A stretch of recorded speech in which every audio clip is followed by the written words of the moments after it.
Olá, alunos do 7º ano. Vamos dar sequência ao conteúdo de História. Na aula de hoje, eu vou levar vocês para uma viagem fantástica. Nós vamos conhecer o mundo árabe e o surgimento da religião islâmica, que é a segunda maior religião do mundo. A primeira é a religião católica. Vocês vão se surpreender com a cultura desse povo, cujos costumes são tão diferentes dos nossos. Se preparem, porque a nossa viagem vai começar.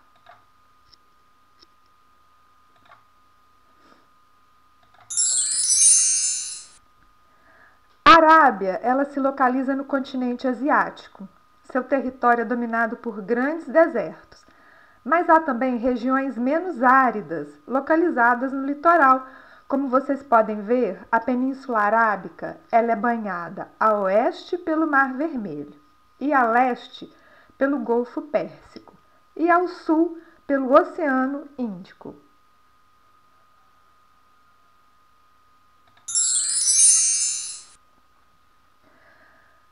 Observem que esses dois mapas são diferentes do primeiro, porque esses são mais antigos, quando os árabes ocupavam toda a Península Arábica. O primeiro mapa divide a região em duas, a Arábia Pétrea e a Arábia Feliz. A Arábia Pétrea, que é a parte colorida de laranja, é uma região dominada por desertos e pontuada por oásis, onde o clima tem variação muito grande.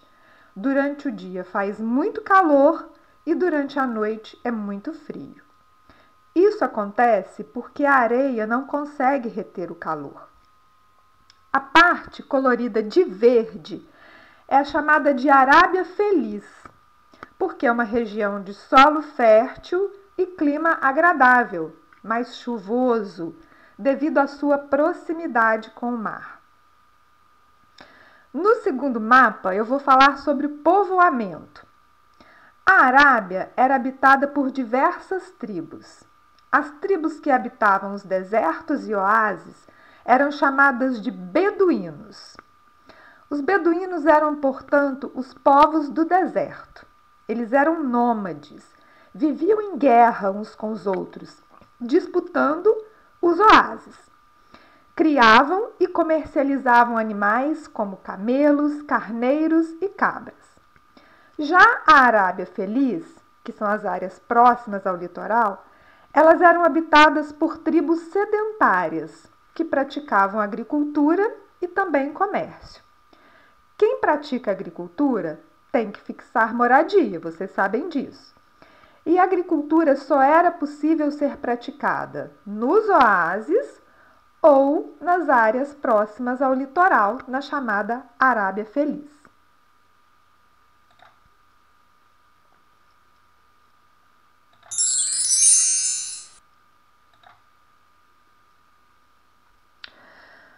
Os oásis são áreas no meio do deserto, onde há fontes de água escondidas debaixo da areia. E por isso, ali cresce uma vegetação que permite aos povos que vivem perambulando pelo deserto viverem, criarem animais e até plantarem. Os principais produtos cultivados eram a oliveira, que fornece o azeite, a azeitona, o trigo para fazer o pão e frutas como o figo e as tâmaras. Não havia um poder centralizado governando todas as tribos que viviam na Península Arábica. Cada tribo tinha um chefe, que era chamado de sheik. Sheik significa líder, governador.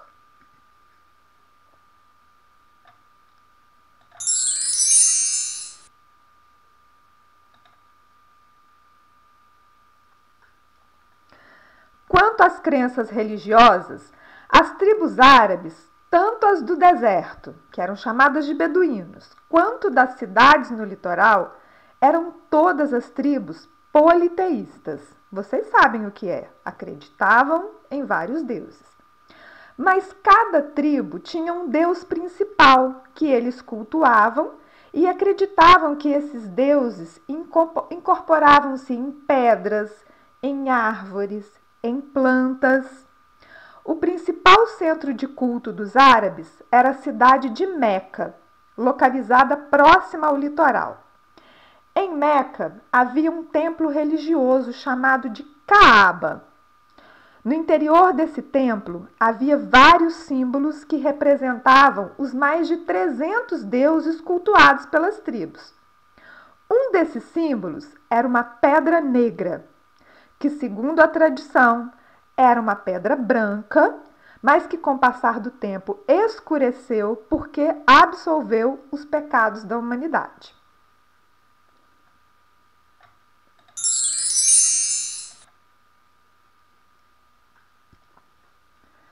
Uma vez por ano, as tribos se dirigiam a Meca para rezar, e essa peregrinação religiosa favorecia o comércio da cidade. Aliás, foram os comerciantes de Meca que reuniram todos os símbolos na Caaba para poder atrair pessoas de diferentes lugares da Arábia, estimulando assim o comércio em Meca. E assim, a cidade de Meca se transformou num grande centro religioso e comercial, pois era um local de peregrinação e comércio ativo. Na imagem antiga da Caaba, vocês podem ver a Caaba ao centro do templo.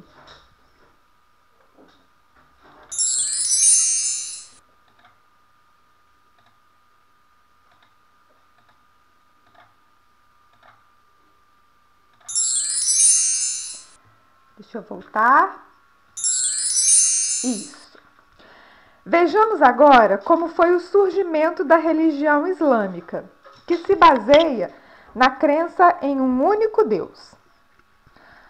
O fundador do islamismo é Mohammed, que traduzindo para o nosso idioma é Maomé. Maomé nasceu na cidade de Meca em 570 d.C. Perdeu os pais muito cedo e foi criado por um tio que era comerciante, e com esse tio ele viajou muito e conheceu outros povos, outras culturas e crenças como a religião judaica e a religião cristã, que são religiões monoteístas, que acreditam em um único Deus. Ele se casou com uma viúva muito rica, que financiou sua vida religiosa. Então, basicamente, ele não precisou mais trabalhar e pôde viver de suas peregrinações. Aos 40 anos de idade, Maomé teve uma visão do anjo Gabriel, aquele mesmo anjo que visitou Maria, mãe de Jesus, e anunciou que ela daria luz ao Filho de Deus, Jesus. O anjo revelou a Maomé que só existe um Deus e que seu nome é Alá, e Maomé é seu profeta. Maomé teria então a missão de pregar os ensinamentos de Alá. Surge assim a religião islâmica. A palavra islamismo significa submissão total a Deus. Então, atenção! Maomé foi um profeta. O que é um profeta?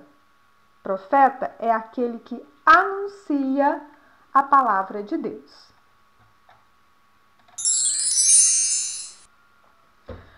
Vocês já devem ter ouvido falar a palavra muçulmano. E se liga então nessa dica. Islamismo, muçulmanos, o que uma coisa tem a ver com a outra? Pois bem, muçulmanos são as pessoas que seguem a religião islâmica. Não precisa ser árabe para ser muçulmano. Pode ser francês, brasileiro, alemão, norte-americano. Toda pessoa, seja de qual país for, que segue o islamismo é chamado de muçulmano.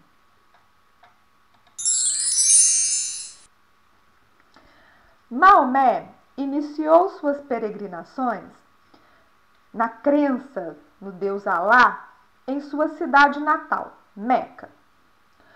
Porém, ele acabou provocando a fúria dos comerciantes, que não queriam o fim das crenças politeístas, porque isso atraía gente de toda a Arábia para visitar os deuses na Caaba.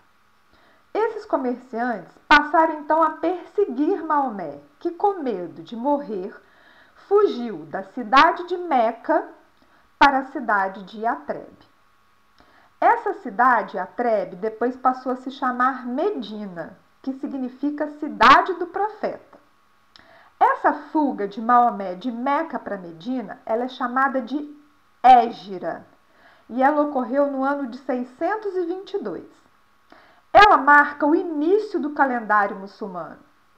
Isso aí, galerinha. Observem o segundo quadro desse slide.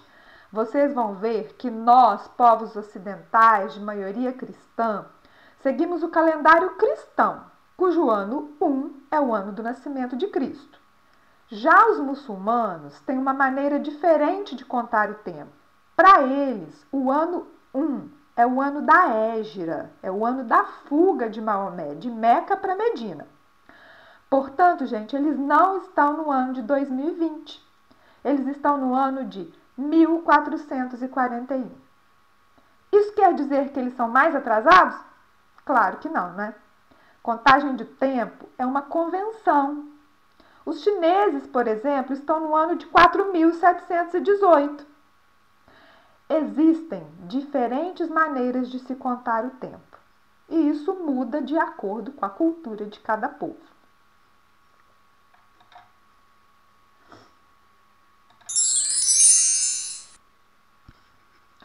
Para os muçulmanos, o lugar mais sagrado do mundo é onde fica a Caaba, um santuário que fica no pátio da mesquita de Al-Haram, em Meca.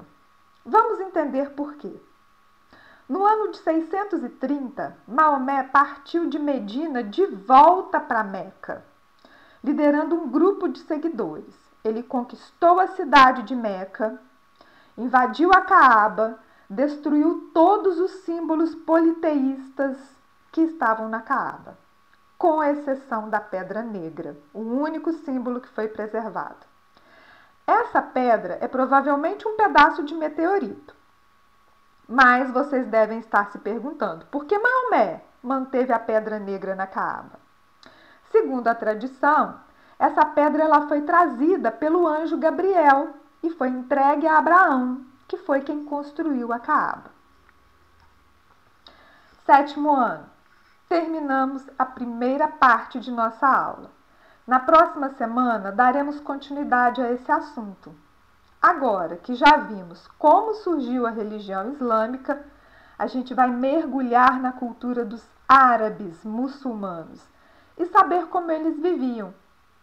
Beijos e até a próxima semana.